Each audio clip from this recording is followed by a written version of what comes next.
suis Natacha, hypnothérapeute depuis plus de 10 ans. J'aide à se relever, à retrouver confiance et à reconnecter à ce qui est vivant. Ici, je te parle sans filtre, avec mes imperfections, mes élans, mes vérités du moment. Naturelles, cash, parfois trop, mais toujours vraies. Hello par ici. Il y a quelque chose d'unique dans le regard baleiné. C'est pas un regard qui observe, c'est un regard qui comprend. Tu te sens vu, mais t'es pas scruté. Et ça, quand on vient d'Occident, c'est déstabilisant et profondément guérissant à la fois. Un jour, dans un petit warung c'est un petit resto local qui paye pas de mine, un vieil homme m'a servi du thé. Il m'a simplement regardé, pas un mot. Peut-être qu'il y avait la barrière de la langue, mais ce regard silencieux, calme, presque bienveillant, comme si tout à coup, il aurait pu être mon grand-père. Et dans ce regard, il y avait une phrase entière. Je te vois, pas ton rôle, pas ce que tu me montres, pas ton passé, toi. Le truc qui te fait frissonner, mais pas de peur.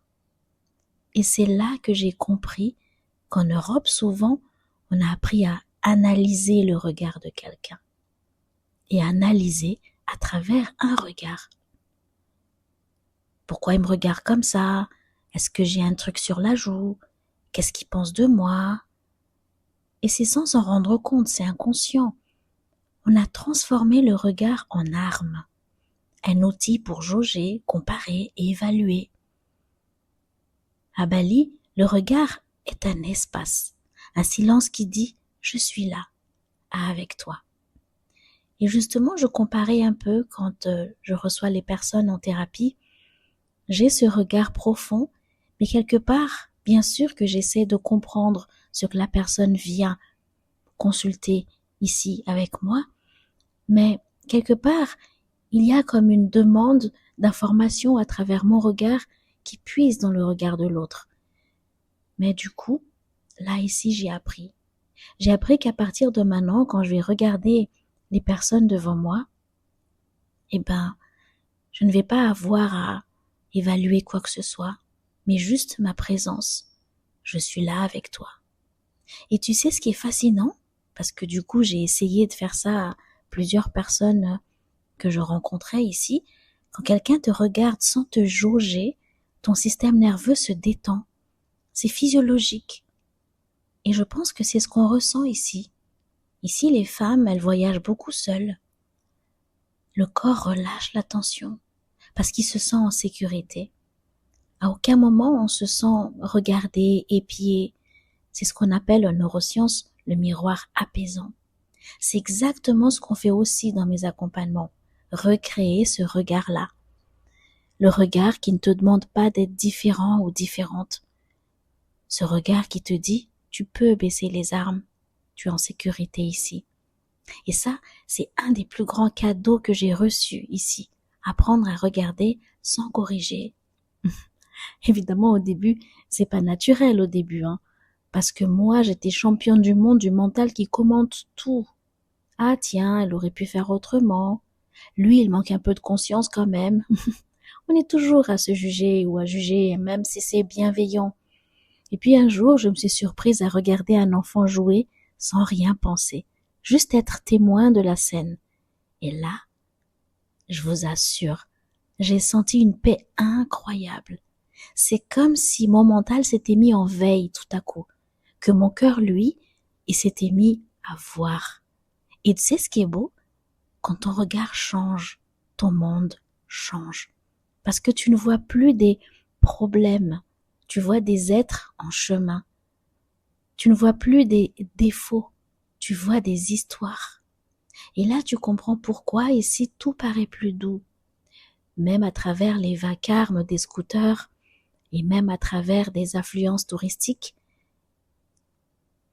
Mais ce n'est pas que la vie est plus facile. C'est que les gens ont appris à regarder autrement. Alors voilà ce que je t'invite à faire. Aujourd'hui, Regarde quelqu'un sans parler, sans chercher à répondre, à comprendre, à analyser. Juste, sois là. Si tu as des enfants, juste tu les regardes.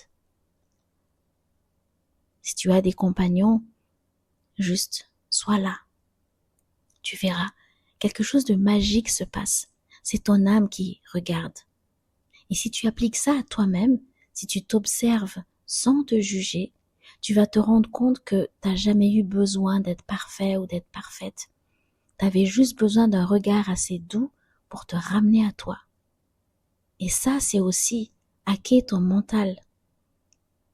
Apprendre à changer le regard que tu as envers toi-même pour ne plus être ton propre juge, ton propre bourreau, mais ton propre témoin.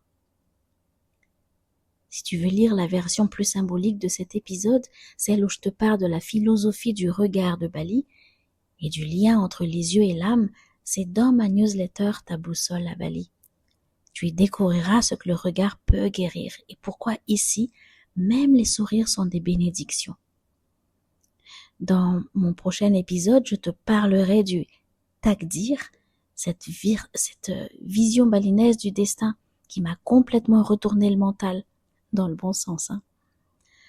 En tout cas, en attendant, regarde moins pour comprendre et plus pour aimer. Ceci dit, à force de observer les balinés, j'ai remarqué une chose fascinante. Leur regard est lent. Ils te scannent pas, ils te découvrent. Et c'est incroyable comme ça change tout. Parce qu'on n'imagine pas à quel point chez nous, on vit dans la tension du regard rapide. On regarde pour classer, pour identifier, pour anticiper. Ici, le regard est une rencontre. Et parfois, ça me désarme.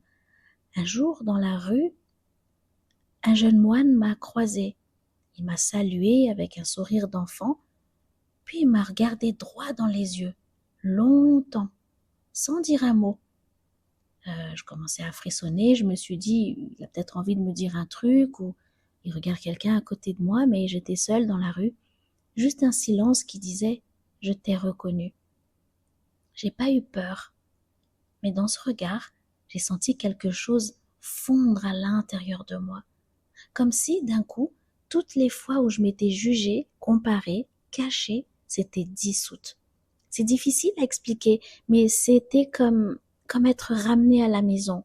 Je sais pas si tu vois ce que je veux dire. Et j'ai compris ce qu'on appelle voir avec le cœur. C'est pas une belle phrase Pinterest, c'est un acte de présence radical. Ah là là, il y a tellement de choses que j'ai envie d'expliquer ici. J'espère en tout cas que tu arrives à suivre mes récits. En hypnose, on dit souvent que le regard est une porte. Que quand tu regardes vraiment quelqu'un, tu ouvres un espace de guérison. Et c'est exactement ce que les balinés font naturellement. Ils projettent rien sur toi. Ils laissent la place. Et c'est dans cet espace que tu redeviens toi. J'aimerais qu'on s'en inspire. En tout cas, moi, je m'en suis bien inspirée et j'ai appris. Et surtout dans nos relations amoureuses ou professionnelles, avec des collègues ou même avec nos enfants. Parce que souvent, on regarde l'autre à travers nos blessures. On croit voir, mais on filtre. On voit à travers notre passé, nos déceptions, nos peurs. Et si, au lieu de chercher à comprendre les gens, on essayait de les ressentir, de les laisser être juste comme ils sont là. C'est fou comme tout s'apaise quand tu arrêtes de vouloir décoder. Et tu sais, j'ai remarqué un truc. Plus ton regard devient doux, et plus ton monde extérieur s'adoucit aussi. C'est comme si la vie te renvoyait ton propre regard. Si tu regardes les autres avec méfiance, la vie te paraît si rude. Si tu regardes avec curiosité, tout devient apprentissage. Si tu regardes avec gratitude, tout devient cadeau. Il y a un truc de magique en fait. Et pourtant, c'est juste de la perception. Je me souviens d'une amie balinaise, parce que du coup ici je me suis faite des copines.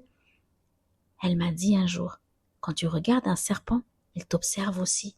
alors regarde-le avec respect. Et moi, je me suis dit déjà, en fait, je croiserai pas un serpent, d'accord? Et si je vois le serpent, je pense qu'il verra mon dos et mes pieds qui vont courir. Mais au fond, je comprends ce qu'elle voulait dire. Et je me suis dit, c'est pareil avec la vie.